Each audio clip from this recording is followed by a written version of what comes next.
नमस्कार, आप देख रहे हैं ब्रेकिंग न्यूज और मैं हूं आपके साथ परवीन शेख। इस वक्त की बड़ी खबर यूपी से आ रही है। समाजवादी पार्टी के मुखिया अखिलेश यादव ने सोशल मीडिया एक्स पर एक ट्वीट साझा किया है जो खासा चर्चा में है। अपने इस ट्वीट में वो समझा रहे हैं 2027 विधानसभा चुनाव का गणित, लेकिन इस गणित में फिलहाल अखिलेश यादव खुद ही उलझते हुए नजर आ रहे हैं। उनका ये क्या गणित है और कैसे वो सीएम योगी पर निशाना साध रहे हैं, सब कुछ आपको बताएंगे। और इसी पर ज्यादा चर्चा के लिए मेरे साथ जुड़ रहे हैं मेरे सहयोगी हर्ष। अखिलेश यादव जो एक्स पर ज्यादातर ट्वीट करते नजर आते हैं, क्या है कि ट्विटर की पॉलिटिक्स वो बहुत ज्यादा करते हैं। अब एक के बाद एक उनके दो ट्वीट आए, लेकिन हम पहले ट्वीट का जिक्र करेंगे जिसमें उन्होंने सीएम योगी पर निशाना साधा है। क्या है उनका ये चुनावी गणित? देखिए, सबसे पहले बात करते हैं इस मुद्दे की, क्योंकि ये मुद्दा कहां से आया। दरअसल यूपी गवर्नमेंट की वेबसाइट पर डाला गया था कि 1,93,000 नौकरियां दी जाएंगी, लेकिन उसको बाद में डिलीट कर दिया गया और उसके बाद ये कहा गया कि गलती से हो गया।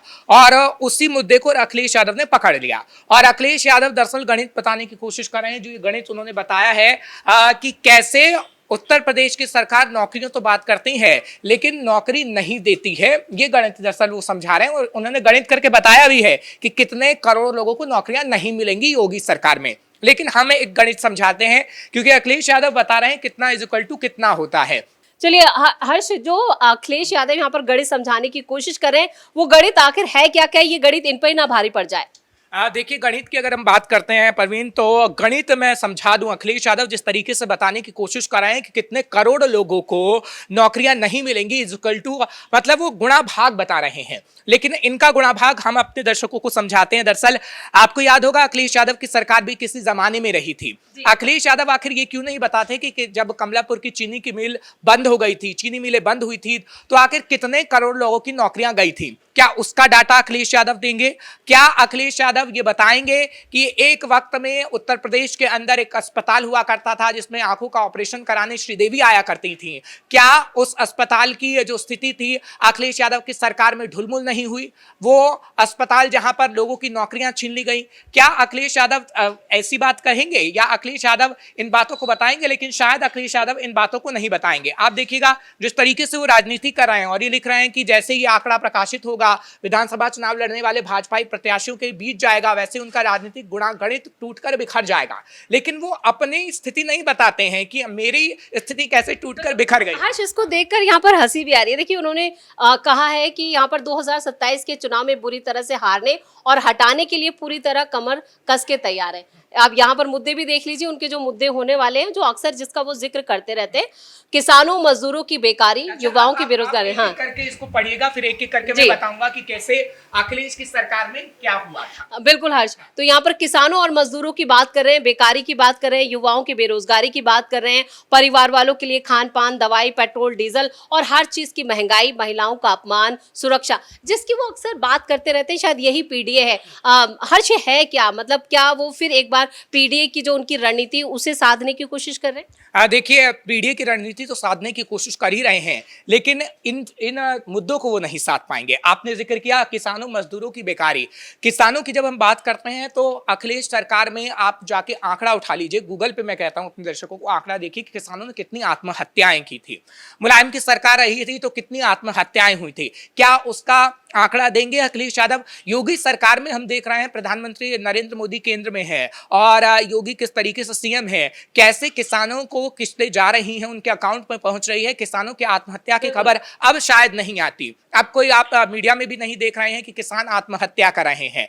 ये पहला। दूसरा मुद्दा उन्होंने युवाओं की बेरोजगारी का उठाया है। बेरोजगारी के बारे में हम बता ही चुके हैं कि कैसे कमलापुर की चीनी मिल को बंद कर दिया गया और अपील भी की गई थी और ये कहा गया था कि भैया उस चीनी मिल को खोल दीजिए। अखिलेश की जब दोबारा सरकार आई थी तब भी अपील की गई, लेकिन ऐसा नहीं हो पाया और उसमें करोड़ों लोग बेरोजगार हो गए। आज क्यों उत्तर प्रदेश में पलायन का मुद्दा उठता है? जब अखिलेश सरकार में रही थी तो कोई ऐसी मिलें नहीं लगाई गई, कोई ऐसे फैक्ट्री नहीं लगाई गई ताकि लोग वहां से पलायन ना कर पाए। ये आपने सही कहा, लेकिन सबसे जो सरप्राइजिंग यहाँ पर एलिमेंट्स दिख रहा है उनके ट्वीट में, वो एनकाउंटर को लेकर है।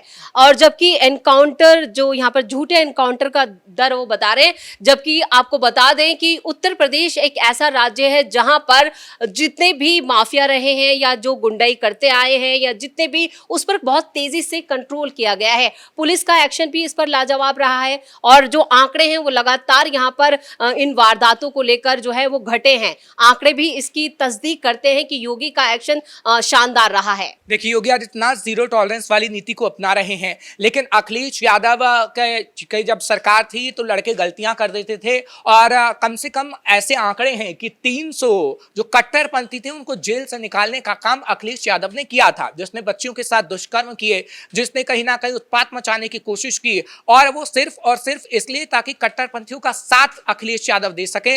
और एनकाउंटर अब जब हो रहा है, हम देख रहे हैं कि लंगड़ा ऑपरेशन इस वक्त चलाया जा रहा है और ठोका जा रहा है उन लोगों को जो कहीं ना कहीं उत्पात मचाने की कोशिश करते हैं, तो अखिलेश के सीने में दर्द हो रहा है। और सीने में दर्द होना तो जायज ही है, क्योंकि अखिलेश यादव अभी 2027 तक तो जब चुनाव होंगे 27 में, तब तो सत्ता की कुर्सी नहीं पाएंगे। ये तो कहीं ना कहीं लगता है, हाँ, हम भविष्यवाणी नहीं कर सकते हैं, लेकिन बीजेपी तो कह रही है कि 2047 तक सपना अखिलेश ना देखें। लेकिन कुछ और मुद्दे हैं, इसे भी पढ़ते हैं और उसके बाद उसकी अखिलेश यादव की सच्चाई भी बताते हैं। ये कहा है कि केंद्रीय एजेंसियों का दुरुपयोग बीजेपी करती है।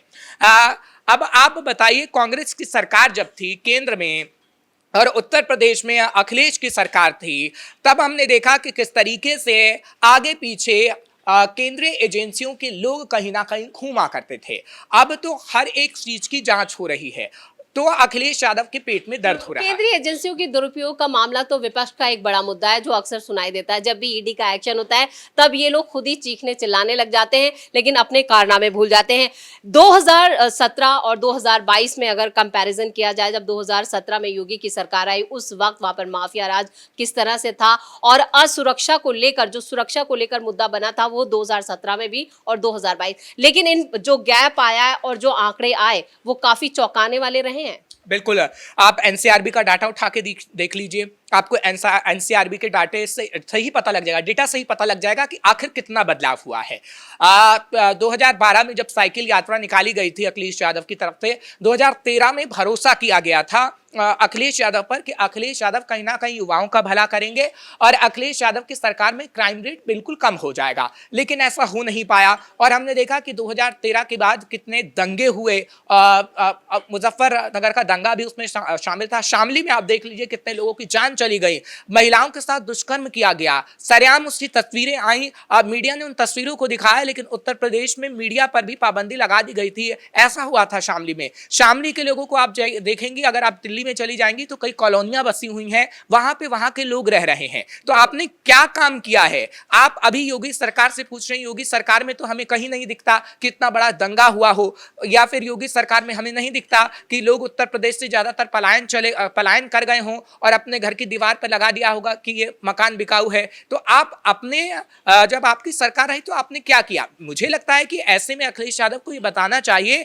कि वो क्या करेंगे, उनका एजेंडा क्या होगा। अभी लगातार वो निशाना साध रहे हैं बीजेपी पर। एक और भी ट्वीट उन्होंने, अखिलेश यादव ने किया, यहाँ पर एनकाउंटर, हाफ एनकाउंटर का वो जिक्र कर रहे हैं, जहां पर फिर वो योगी पर निशाना साध रहे हैं। एनकाउंटर को लेकर बार बार सवाल खड़े करना ये क्या दर्शाता है? जबकि उनके राज में, जब तक समाजवादी पार्टी का यूपी में शासन रहा, ना महिलाएं सुरक्षित थी और यहाँ पर कानून का राज तो बिल्कुल भी देखा नहीं जाता था। आए दिन जो घटनाएं सामने आती थी उनको भी कहा जा सकता है कि यूपी में जब से योगी की सरकार आई है उसके बाद इसमें काफी कमी आई है। देखिए, आतिक अहमद हो या फिर विकास दुबे हों, तमाम जो लोगों के एनकाउंटर हुए हैं वो कहीं ना कहीं तस्वीर दिखाती है कि योगी ना तो जाति देखते हैं ना धर्म देखते हैं, योगी सिर्फ जीरो टॉलरेंस की बात करते हैं। लेकिन अखिलेश यादव उसे भी जाति धर्म में बांध देते हैं। अखिलेश यादव की जब सरकार में हमने देखा कि किस तरीके से हिंदू पर अत्याचार हुआ करता था और कट्टरपंथियों को बचाने का काम किया जाता था। लेकिन अब योगी सरकार में भी जब एनकाउंटर हुआ है, हमने देखा है कि योगी सरकार ने किस तरीके से अपराधियों पर, माफियाओं पर नकेल कसी है, तो धर्म जाति से अखिलेश उसे भी जोड़ रहे हैं। अब विकास दुबे को लेकर ही देख लीजिए, अभी भी वो बार बार कहते हैं कि ब्राह्मणों के साथ योगी ने जाति कर दी है। और आपको समझना होगा कि माफियाओं का, आतंकवादियों का कोई धर्म नहीं होता है और आपको भी अपनी सरकार में उसे मिटा देना चाहिए था। अब जब यूपी में क्लीन हो रहा है, वो कचरा साफ हो रहा है, तो उस सफाई से अखिलेश यादव को थोड़ा सा दुर्गंध आ रही है, जबकि सुगंध आनी चाहिए थी। चलिए, इस तमाम जानकारी के लिए बहुत बहुत धन्यवाद। तो अखिलेश यादव का सोशल मीडिया एक्स पर अपना अपने ट्विटर हैंडल से जो एक लंबा चौड़ा पोस्ट आया है उस पर कई प्रतिक्रियाएं भी सामने आ रही हैं। वैसे वो अपने ट्वीट्स को लेकर अक्सर चर्चाओं में तो रहते ही हैं, लेकिन इस ट्वीट में उन्होंने 2027 विधानसभा चुनाव को साधने की कोशिश की है और इसमें सभी मुद्दों को एक साथ उठाया, चाहे फिर वो इनकाउंटर हो, रोजगार हो, महंगाई हो, और इन सभी मुद्दों को लेकर उन्होंने योगी सरकार को घेरने की कोशिश की है। लेकिन फिलहाल खुद यहां पर सपा मुखिया अपने इस ट्वीट को लेकर घिरते हुए नजर आ रहे हैं। तो बड़ी खबर में मेरे साथ इतना ही। कैमरामैन राजकुमार के साथ मैं परवीन शेख, कैपिटल टीवी।